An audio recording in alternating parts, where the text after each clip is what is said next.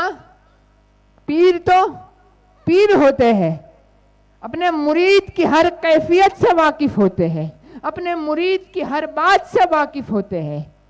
خواجہ نظام الدین اولیاء نے فرمایا کہ اے میرے مریدوں، اے میرے جانثاروں، کیا تم جاننا چاہتے ہو کہ کھانے اور شادی کی حقیقت کیا ہے؟ کیا تم جاننا چاہتے ہو؟ مریدوں نے کہا حضور آپ فرمائیے۔ خواجہ نظام الدین اولیاء نے فرمایا تو سنو، تم کھاتے ہو اپنی مرضی سے، تم پیتے ہو اپنی مرضی سے، تم سوتے ہو اپنی مرضی سے، تم چلتے ہو اپنی مرضی سے، تم اٹھتے ہو اپنی مرضی سے، تم بیٹھتے ہو اپنی مرضی سے، تم شادی بیاہ کرتے ہو اپنی مرضی سے، بال بچوں کی پرورش کرتے ہو اپنی مرضی سے، سماج میں رہتے ہو اپنی مرضی سے، معاشرے میں رہتے ہو اپنی مرضی سے، لیکن میں چلتا ہوں خدا کی مرضی سے۔ سبحان اللہ۔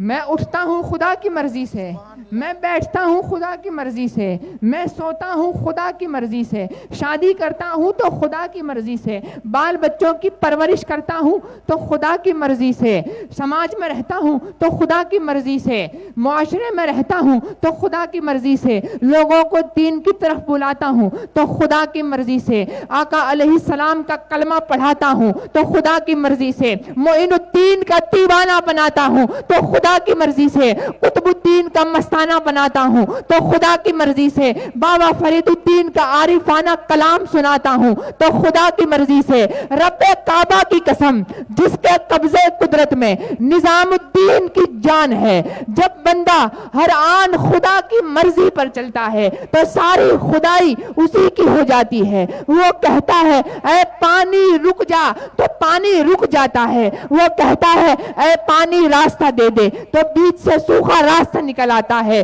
وہ کہتا ہے اے مٹی سونا بن جا تو سوکھی مٹی بھی سونا بن جاتی ہے۔